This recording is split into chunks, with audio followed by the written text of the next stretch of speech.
রেলের কাজের তদারকি সেই সঙ্গে বালুরঘাট স্টেশন পরিদর্শন করলেন।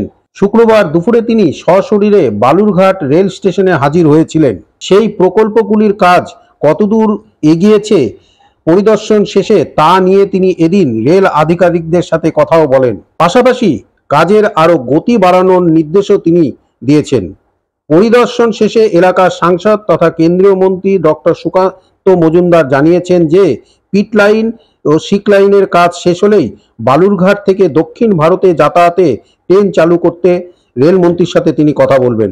ঠিক কি বললেন সুকান্ত মজুমদার? দেখুন, আমি নিয়মিতই একটা নির্দিষ্ট সময় পরপর বালুরঘাট স্টেশনে আসি এবং আমাদের পার্টির বিভিন্ন নেতৃত্ব আসেন যে কেমন কি কাজ হচ্ছে, কাজের গতিটা কতটা তাড়াতাড়ি বাড়ানো যায় এবং কোথায় কি সাধারণ মানুষের অসুবিধা আছে সেটা জানার জন্য।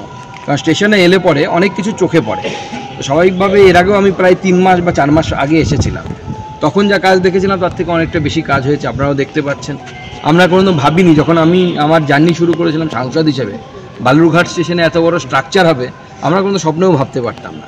মাননীয় প্রধানমন্ত্রী, মাননীয় রেলমন্ত্রীকে ধন্যবাদ জানাই যে এত বড় সিক লাইন পিট লাইনের কাজ প্রায় কমপ্লিট করে ফেলেছেন। আমার দেখার মূল উদ্দেশ্য হচ্ছে এই রিপোর্টটা নিয়ে গিয়ে এবার নেক্সট সেশনে বা নেক্সট যখন আমি দিল্লি যাব, মাননীয় রেলমন্ত্রীকে বলবো, অনুরোধ করব যে আমরা মোটামুটি সিক লাইন পিট লাইন আমাদের রেডি হয়ে গেছে, এবার আমাদের একটা দূরপাল্লার সাউথ ইন্ডিয়ার ট্রেন, দক্ষিণ ভারতের ট্রেন, বহুদিনের আমাদের এই জেলার মানুষের দাবি, সেই দাবি আমি মাননীয় রেলমন্ত্রীকে জানাবো এবং আমার আশা থাকবে যে তিনি সেই দাবি, এই জেলাবাসীর দাবিকে পূরণ করবেন।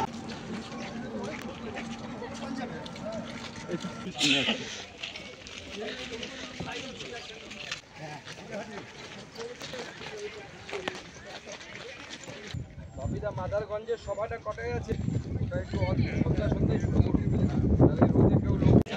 এই সাইডে হবে, এরকম অসুবিধা হবে।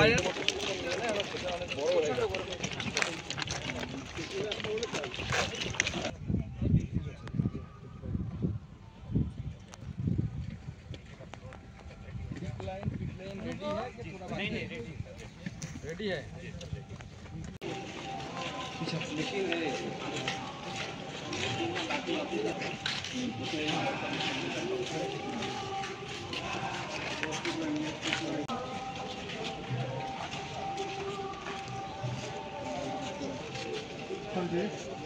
लेकिन